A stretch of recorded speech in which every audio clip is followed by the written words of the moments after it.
I'm Allendale's chief meteorologist Ryan Martin with a look at your midday weather update. One strong storm complex is moving away. Another one is going to be working to replace it as we go through the first half of this week. The big rainmaker that put down heavy rains over parts of the Corn Belt, it's still trying to lift its way up on out of here. It may take a while yet. The low is dragging. The fronts are moving fast. But what we're seeing is this system, as it kind of dies, it's wrapping up. It's just, think about a top. As it spun so long, all of a sudden it starts to wobble and you know it's going to die. Well, that's what this system is doing too. Wrapping some dry air in. We've seen streaks of sunshine across parts of Indiana and eastern Illinois, even though radar pictures are still showing some cloud cover there.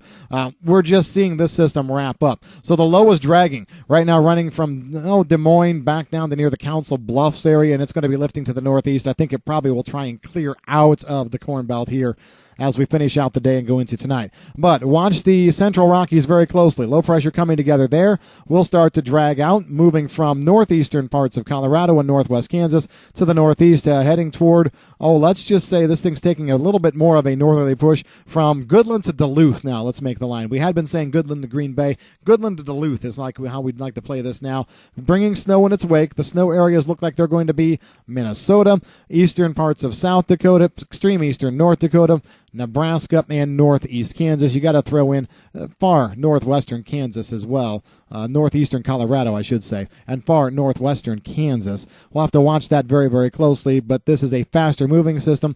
The key here is the fact that moisture just really isn't that available. What we see here is moisture totals about 1/3 of an inch or less. So snows possible? Yes. Blowing snow? Definitely. Totals? Maybe 1 to 5, 6 inches at the absolute worst, maybe in some of these places in the plains where blowing is going to be worse than the actual snow. And I honestly, just speaking candidly here, 5 to 6 inches is too much. We're basically just allowing for an outlier there because it seems like in these kind of storms we get an outlier every now and again. This is a fast-moving, relatively light snow deal where the winds are the biggest issue. This will drag some moisture across the Corn Belt along and south of I-80, liquid we're talking here, and then colder air comes in behind. More interesting weather starts to develop as we go through next week. We're going to put together a nice 5-day dry stretch from Thursday through Friday, Saturday, Sunday, Monday.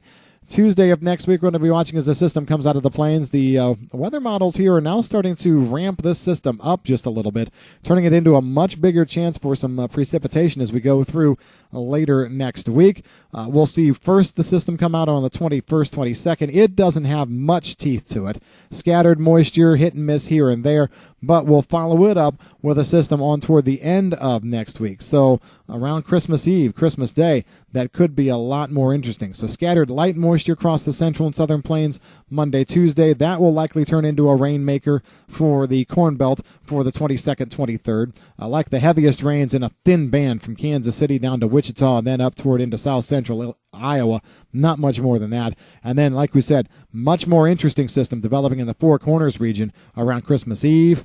This could throw a big monkey wrench into holiday plans as we go forward across the country. Let's talk international weather a little bit. We're still trying to sort through what exactly is going on, or I should say, what the implications of what is going on down in South America. We've still got moisture coming across key areas of Brazil. The central north soybean areas are the ones where we're hearing complaints about dryness. I even saw some pictures over the weekend that seemed to be saying, look, beans are dying.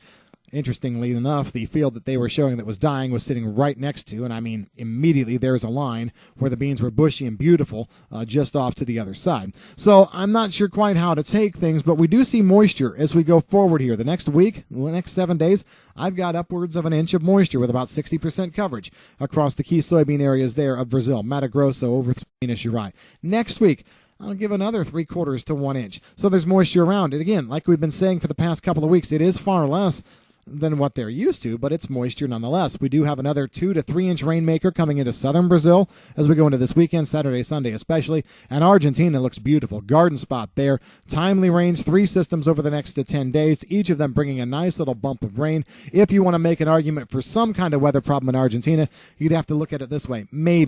Maybe the southern half of Buenos Aires province and through La Pampa, maybe they've missed out on some moisture here a little bit. But Cordoba, Entre Rios, Santa Fe, all of those states where we have the biggest corn and soybean acres, they're doing just fine, especially if this forecast verifies for the next couple of weeks. That's the way things are stacking up here. Have a great rest of your day. If you've got any questions on the weather, give us a call at Allendale. I'm Chief Meteorologist Ryan Martin.